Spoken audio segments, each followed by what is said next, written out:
Apa tuh yang dipikirkan Pak Kodrat tuh semester 3 tuh mau jadi apa atau? Oh, udah ada. Udah punya. Saya udah pengen jadi dosen. Jadi semester 3 udah. Itu saya udah punya target.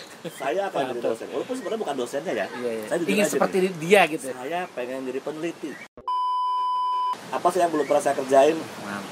Masak, cuci piring, ngecat jalan. Nah, berarti benar-benar semuanya nih kita merasakan ya. Mungkin orang kita nggak kebayang kali.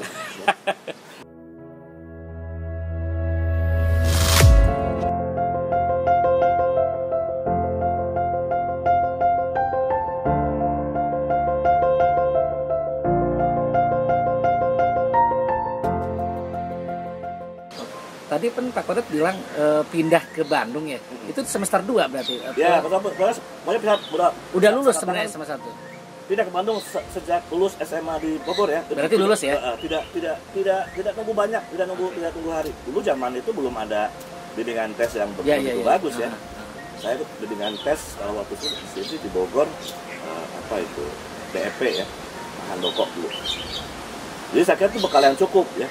Saya tidak perlu lagi saya udah langsung ke Bandung mempersiapkan untuk apa namanya? UMTN berarti di sana. UMTN ya. Di Bandung berarti. Jadi semuanya saya pikir itu sesuatu yang mengalir seperti air lah. Artinya pilihan sekolah itu memang juga ada tangan Tuhan sebetulnya ya, Allah yang menunjukkan. Jadi milihnya kelas 1 IPC itu akhirnya kedokteran hewan, IPB, biologi Lampung pula. Kenapa coba? Unila. Kenapa? Karena waktu itu ada family. Oh, ada. Lampung. Saya pikir saya pengen itu benar-benar keluar dari zona. Keluar dari jeratan zona nyaman juga di kota kelahiran. Gitu. Dan saya juga agak ngeri, jadi saya pikir di Lampung ada saudara. Sementara ke Bandung ya relatif waktu itu kan ya mungkin suasana masih suasana Jawa Barat, bicara Sunda walaupun diketawain karena Sunda kita kasar ya orang Bogor, gitu. Tapi itu relatif memang membuat saya merasakan betul bahwa jalan hidup saya itu bukan hanya saya yang menentukan, tapi juga karena Allah. Entah kenapa saya kok nggak lulus kedokteran hewan, saya nggak terima juga biologi dan masuk ke ekonomi umum ya, ekonomi pembangunan. Yang diterima pembangunan. Ekonomi pembangunan. Ya. Ekbang ya. Dan saya nggak kecewa ya dengan ekonomi pembangunan karena ya isinya sama aja sih, matematika ya. Jadi ada yang bilang ilmu ekonomi SP dulu mah ya, jadi pembangunan itu ini kuliah sosial apa kuliah eksak isinya matematika cacing rumus semua. Statistik, ekonometria. Jadi memang saya nggak menyesal. Saya pikir itu pilihan yang tidak salah amat karena memang tadi ya inspirasinya juga dapat dari baca-baca melalui penelitian Pak Yandi. Saya pikir saya juga bisa punya sesuatu yang saya pilih dan tadi ya rupanya bahkan mungkin akan lebih memberikan manfaat lebih banyak. Kalau dokter hewan kan paling saya nolong binatang karena saya suka binatang.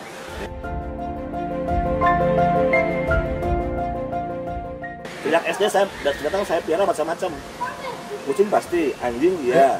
Oh, jadi teman-teman Pak Kodrat itu sangat salah satu penyayang binatang yang dianggap jadi anak salah satu kucing.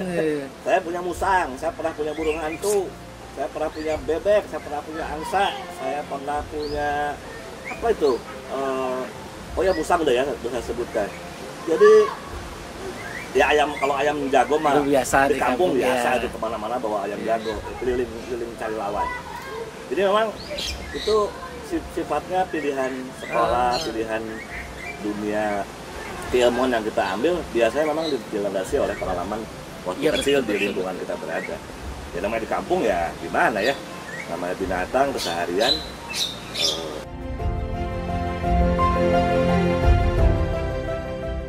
Ya itulah yang membuat kalau saya ceritakan tadi ujung-ujungnya saya ngambil ekonomi itu ada sejarahnya dan saya tidak menyesal. Karena saya pikir kalau pas saat ekonomi pembangunan pas zaman Orde Baru mungkin pilihan emang pas kali, mungkin salah satu favorit nggak zaman waktu itu favorit seperti biasa sampai sekarang juga yang menteri favorit selalu akuntansi manajemen. Oh ekonomi pembangunan belum kayaknya kalau di fakultas ekonomi manapun ya mungkin nggak terlalu banyak menjadi favorit ya kecuali kayak di UI mungkin ya. Tapi saat itu memang saat yang banyak memberikan saya kesempatan dan keuntungan yang lebih ya. Pada saat kuliah di kampus itu mulai pada pulang tuh ya, dosen-dosen yang dari Amerika, dari Australia, dari Jepang, dan itu kan menambah khasanah baru bahwa kita rupanya belum sampai sejago-jago amat kita menurut apa yang kita pikirkan ya, bahwa dosen-dosen yang baru keluar dari itu memberikan juga inspirasi bahwa memang ilmu itu tidak akan berhenti dan tidak harus diambil dari manapun ya. Kan suka kita dengar ya, carilah ilmu dari negeri Cina walaupun katanya nggak sahih whatever lah. Tapi intinya bahwa ilmu itu memang selalu berkembang. Jadi saya pikir kalau diceritakan tentang kuliah nggak rumit ya. Segalanya relatif lebih lancar karena memang ibu saya guru. Kemudian juga memang dorongannya seperti tadi ya, dorongannya agar kita selalu mencoba mencari yang lebih menantang. Karena tidak boleh merasa ya cukup atau merasa puas dengan apa yang sudah kita dapatkan. Jadi pas masuk ekonomi pembangunan itu udah biasa aja berarti atau ya awal-awal sih bingung juga ya. Kaget dengan ini ilmu sosial, teori-teori ilmunya kok matematika semua gitu ya. Cacing rumus, jadi saya nggak terlalu kaget lah kalau gitu ya. Yang kemudian ini mungkin nyambung ke apa yang sering mungkin anak-anak juga sekarang juga mungkin masih mengalami tentang apakah benar ini yang saya pilihan ini. Pilihan. Kalau saya sih semester 3 udah nggak ada lain. Saya udah bilang ini adalah jalan hidup saya.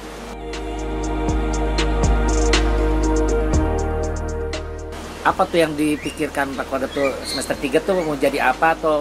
Udah ada. Udah punya. Saya udah pengen jadi dosen. Jadi semester 3 udah. Itu saya udah punya target. Saya akan jadi dosen. Walaupun sebenarnya bukan dosennya ya. Saya ingin seperti dia gitu. Saya pengen jadi peneliti. Awalnya peneliti. Jadi saya kepikir bahwa. Jadi udah tahu semester 3 tuh ada peneliti tuh pada saat itu. Iya, kan saya sering lihat kan para asisten praktikum. Pasti ini mahasiswa senior saya ini kerjaannya, mereka padahal di sosial loh. Kalau di eksak kan peneliti udah kelihatan seperti apa gitu. Kalau di ekonomi ya itulah mungkin kelebihannya ya. Kan jadi ini para senior saya ini yang asistennya apa sih kerjaannya selain kuliah? Ngulik sendiri. Mereka rupanya membantu para dosen penelitian waktu itu di Jalan Cimandiri. Saya ingat persis bahwa begitu menantang, menulis, investigasi, menyelidiki, meneliti sesuatu yang saya pikir ini cukup menantang lah gitu. Jadi ketika waktu itu semester 3 saya harus jadi dosen. Kenapa? Karena kan cuma 2 peneliti itu, kalau nggak dosen yang peneliti atau peneliti di LIPI. LIPI. Tapi waktu itu kan saya nggak punya tuh bayangan tentang di LIPI kerjaannya apa. Itu saya terbayang bahwa saya akan jadi dosen. Karena dengan jadi dosen saya bisa jadi peneliti. Dengan meneliti saya akan punya banyak hasanah baru. Udah lebih ke sana ya? Udah, saya jadi semester 3 tuh udah pastikan hidup jangan cari yang lain. Jadi saya persiapan ya kuliah yang benar minimal. Walaupun nggak jadi yang terbaik, zaman IPK di atas 3 itu udah jarang lah. Saya masih ingat IPK saya cuma 3,02 gitu ya. Tapi one of the best kok. Ya. Susah ya 3,0 dulu tuh. Susah dulu. Susah. Jadi kalau sekarang wisuda CL tuh itu biasa. Biasa. Kalau dulu nggak ada. Saya aja nggak nyampe ke Komut. Yang terbaik tuh nggak sampai ke 3,5, nggak ada. Zaman saya tuh masih jarang. Jadi saya tuh one of the best dan ya itu cuma 3,02 apa ya? Mantap, 3,0. Jadi saya udah persiapan, pokoknya kuliah saya minimal tidak jelek. Oke. Yang kedua mengejar target saya harus jadi asisten. Nah langkahnya apa sih Pak Kodet pas semester 3 kan udah kebayang gitu. Ada perubahan apa yang dijalankan? Maksudnya ada ikut aktivitas ya, kan saya juga, organisasi ada orang sekarang. Iya kan saya memang dari kuliah juga udah banyak aktif Pak. Dari semester 1? Dari semester 1. Dari semester 1 saya makan seringkali ditegur oleh orang tua kenapa nggak pernah pulang gitu ya. Oke. Ya, padahal banyak kegiatan. Ikut apa aja tuh Pak? Ya di himpunan, yang pasti di himpunan ya. Himpunan. Belum lagi hal-hal lain yang sifatnya teman-teman di luar walaupun saya tidak ikut secara resmi. Kegiatan yang sifatnya sifatnya keorganisasian massa saya tetap bisa diakui saya tidak pernah bisa diam. Okay. Saya ikut olahraga juga. Waktu itu saya main tenis kalau nggak salah. Jadi selama kuliah itu kayak main tenis hampir 4 tahun. Tenis Ya. di daerah mana bisa sampai ada tenis? Sekolah ada tenis. Sekolah ada. Keliling itu keliling Bandung. Kita punya kelompok sendiri. Jadi kegiatan saya itu memang ya berbaur.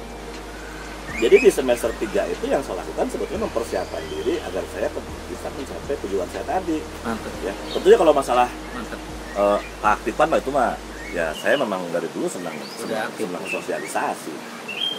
Dari zaman SD juga senangnya main. SMP SMA di rumah itu di Tajur ada apa? Arka ya. Kalau ada acara-acara lebaran, acara Natal, acara 17-an sudah pasti saya aktif. Jadi memang yang tadi langkah-langkah dikatakan langkahnya apa saja ya sebetulnya kalau jadi peneliti apa sih ya kan banyak membaca, banyak diskusi ya dengan teman-teman. Jadi waktu kuliah itu saya juga merupakan mungkin salah satu yang hobinya nongkrong di perpustakaan tuh.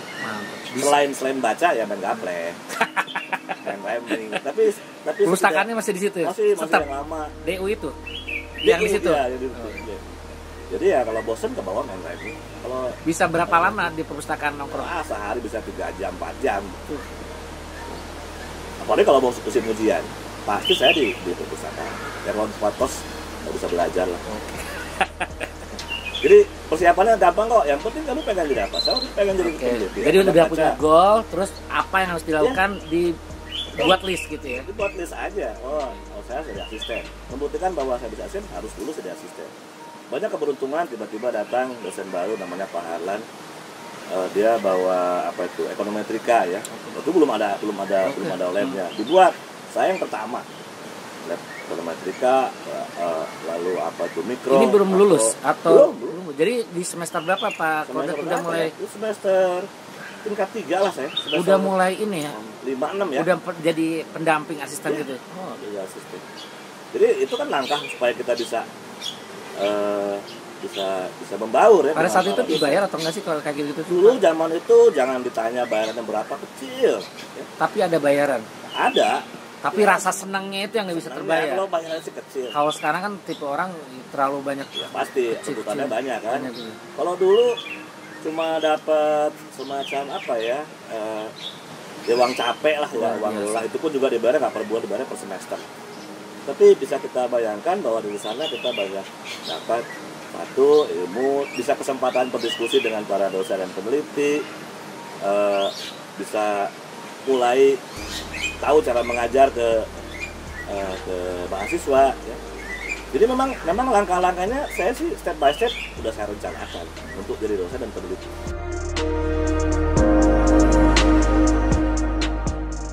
Tapi pada kenyataannya kan lulus ternyata nggak langsung jadi dosen ya? Tidak, saya kerja dulu akhirnya. Di Jakarta. Walaupun kerjaan saya pertama peneliti.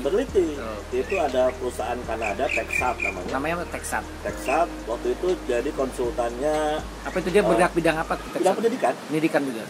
Jadi menjadi konsultannya Dikti ya. Oke. Direktorat Jenderal Pendidikan Tinggi. Zaman dulu konsultannya udah Kanada ya? Oh iya. Ya ada konsul lokal, ada konsul dari luar. Saya ya mendaftar aja. Toh itu kan sistemnya kontrak. Betul. Karena waktu itu saya jadi dosen memang. Jadi saya nggak mau kerja menetap gitu ya.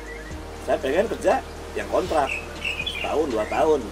Karena one day saya akan kembali ke kampus. Itu sebelum wisuda atau sudah wisuda? Sebelum wisuda juga saya udah kerja. Udah ke Jakarta itu? Nah, kalau nggak salah sehari setelah lulus sidang itu, langsung saya menghadap salah satu dosen, Profesor Nana Amran gitu, almarhum. Saya tanya, karena beliau juga konsultan di Jakarta. Saya ingin mencoba. Oh ya ada, nanti kamu ketemu sama siapa namanya, Charles Prosser namanya, orang Inggris. Ya di Jakarta. Itu pertama kali ngobrol dengan orang yang luar negeri. Waktu itu atau di Unpad udah mulai berbicara, mulai pembicara talk show gitu, seminar udah biasa berarti. Waktu itu di Unpad zaman saya udah mulai banyak tuh diundang-undang dosen-dosen dari luar negeri. Kenapa saya tanya itu kan bisa melatar belakangi kita kekuatan untuk PD dengan bicara dengan orang-orang. Kalau masalah PD, saya kembalikan ke waktu SD. Oh. SD saya tuh udah belajar bahasa Inggris. Oke. Ya waktu itu di Biotrop itu ada Biotrop orang situ ya, Ciawi ya. Ada orang Filipin ya. Oke, ya. Dia suaminya kerja di Biotrop, dia nggak tahu ngapain sehingga dia les bahasa Inggris terhadap anak-anak di sekitar. Saya ikut sejak kelas 4 ke kelas 6. Benar-benar aktif. Jadi memang kegiatannya banyak. Okay. Jadi SMP SMA aja saya harus bisa bahasa Inggris dengan baik. Dulu zamannya kan masih pakai hitam putih tuh TV, betul. berwarna sih SMP ya. Ada apa teks ya? Ada teks. Saya tuh pakai plester. Subtitlenya itu gitu. Cara saya untuk cepat tips tuh ya. Jadi kalau sekarang pakai apa ya? Tapi kalau dulu ya saat tempelnya sama solatif nggak kelihatan. Jadi memang hal-hal tersebut sehingga waktu disuruh sama Propman ke Jakarta ke sini kantornya ketemu Charles Prosser, kamu wawancara, kalau beruntung ya alhamdulillah beruntung. Waktu itu asisten analis statistik. Saya ingat tuh kantornya waktu itu masih di sebelahnya gedung KONI yang sekarang FX. Yang di Sudirman ya. Iya, mantap. Jadi di sana kontrak setahun. Kemudian setahun dapat lagi kontrak dengan kontrak penelitian. Kalau nggak salah waktu itu lokal ya, Telaga TBN, Telaga Bakti Nusantara saya ingat. Tapi di Bandung. Okay. Tapi memang dia join dengan salah satu konsultan dari Inggris juga. Jadi hasil dari perbicaraan info-info teman. Ke Bandung. Jadi di Bandung kemudian sambil mulailah ngajar-ngajar. Waktu itu masih ngajar. Udah mulai ngajar-ngajar? Ya, sambil kan di kampus. Waktu itu masih di Unpas saya. Berarti awal ngajar tuh di Unpas. Pasundan. Karena kan kita menyambi ya sambil kerja di kantor penelitian ini. Ada di Unpas, saya ditawari ngajar, saya ngajar di Unpas. Itu ya kira-kira sekitar 1 semester lah. 1 semester. Itu sempat juga ditawarin untuk menjadi dosen tetap. Ya, tapi saya pikir waktu itu kalau saya ingin menetap, saya ingin di kampus yang tadi yang basis risetnya kuat. Pilihan saya sebetulnya hanya balik lagi ke kampus ke Unpad. Ya, nggak lama setelah selesai kontrak di konsultan ya saya balik ke kampus. Saya bicara langsung dengan waktu itu dengan ketua jurusannya Pak Sumirat, minta izin. Karena udah kenal. Saya ingin balik lagi. Ditanya kenapa balik lagi ke kampus. Saya katakan bahwa saya ke Jakarta hanya ingin dari pengalaman. Dan saya waktu itu gede ya, zaman itu saya udah $1 loh gajinya. Di teks 1 saya simpen. Saya bilang saya ingin sekolah. Dan ya Pak Sumirat waktu itu kan sempat menjadi dosen tamu di Oklahoma. Dia bilang itu bukan masalah sulit katanya ya. Kecuali kamu harus pengen nunggu apa tuh yang namanya beasiswa ya.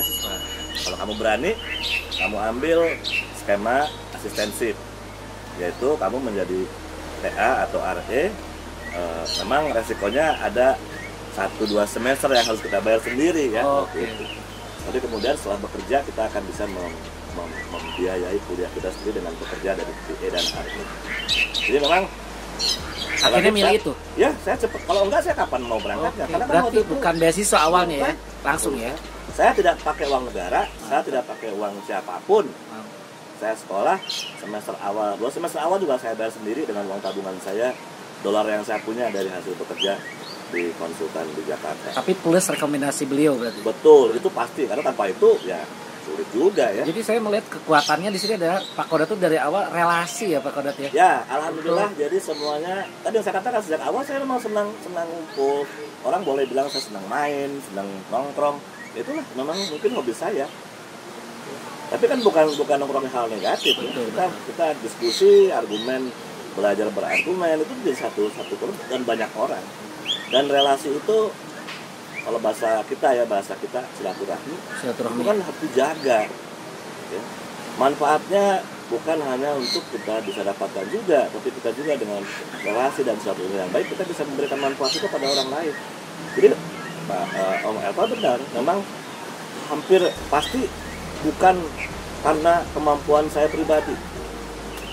Saya sadar bahwa apa yang saya dapat juga banyak peran dari orang-orang yang dekat dengan saya.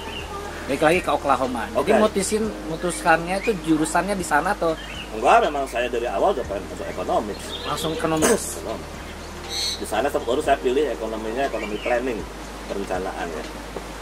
Waktu itu ngambil minornya planning di sekolah arsitektur.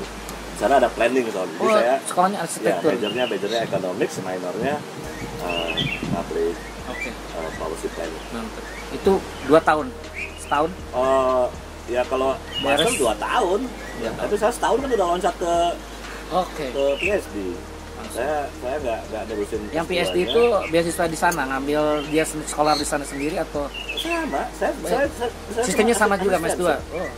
Saya hanya asistensi kerja jadi TA, jadi RE. Memang waktu cuma dia kasih waktu 5 tahun ya. 5 tahun. Nyatanya saya nggak selesai 5 tahun. Ya saya harus bekerja juga akhirnya di luar. Waktu itu ada namanya internship. Jadi visa yang bisa dimanfaatkan oleh student asing untuk dipakai bekerja.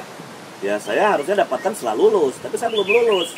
Oh mantap. Ya, saya minta dispensasi. Kalau saya kan kalau tidak kerja dapat uang dari mana? Beasiswa tidak ada, negara juga mungkin nggak peduli sama saya. Ya, jadi saya pikir saya harus bekerja dan memanfaatkan internshipnya 2 tahun untuk menyelesaikan disertasi saya.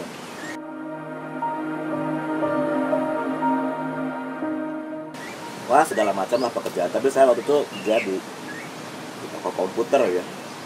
Punya tuan. Pertama kali kerja di toko komputer di sana. Pertama kali kerja mah dari tiap tahun juga tiap enggak tahun. yang di luar dari akademisi dari riset itu? Enggak, dari tahun pertama juga saya mah macam-macam kerjaannya.